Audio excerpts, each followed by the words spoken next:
राजकारणामध्ये अशी चिखलफेक होत असते, त्याकडे लक्ष देत नाही आम्ही. आणि शिक्षण क्षेत्रामध्ये आम्ही जे काही बदल घडवलेत ते जनतेला माहिती आहेत. आणि माझ्या मुलीच्या निकालाचा आणि माझ्या कर्तृत्वाचा संबंध जोडणं हा म्हणजे पोरकटपणा आहे.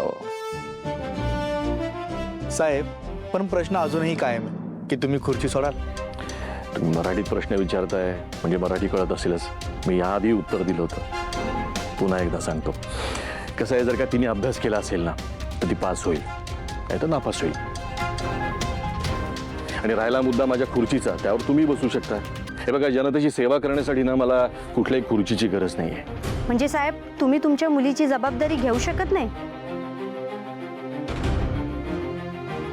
मग इतरांच्या मुलांचं भवितव्य तुम्ही कसं ठरवणार? नाही सर, म्हणजे दिव्याखाली अंधार आहे असंच काहीतरी म्हणावं लागेल. आणि सर, श्रावणी जर ह्यावेळेस नापास झाली तर तुम्ही तिचं लग्न लावून देणार आहात का?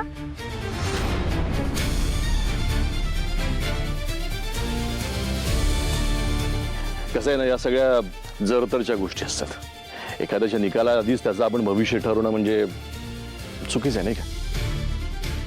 ही भाषा म्हणजे मला विरोधी पक्षाची भाषा वाटते. बस बस बस बस.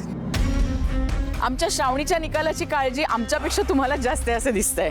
आणि एवढीच तिची काळजी असेल ना तर उद्या सकाळी 11 वाजता या, मी तुम्हाला लाईव्ह निकाल दाखवते.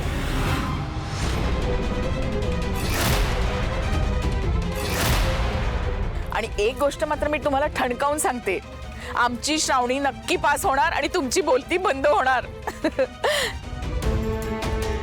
पण आता या, हा प्लीज प्लीज.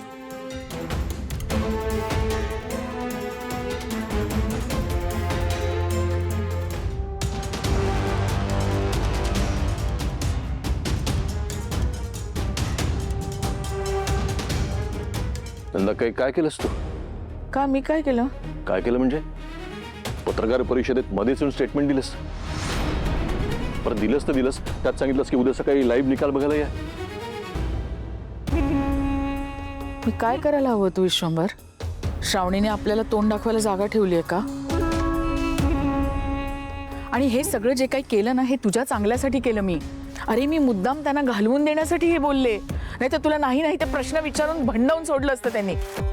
श्रावणीच्या निकालाचं काय होणार माहित नाही, पण तुझं राजकारणातलं करिअर मात्र मी वाचवते, हे लक्षात ठेव.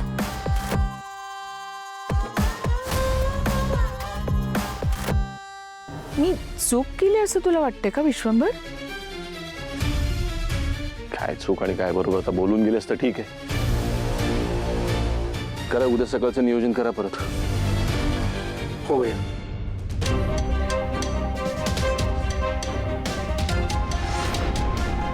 माझ्या बाबांवर मीडियाचं किती प्रेशर आहे आणि हे सगळं फक्त माझ्यामुळे.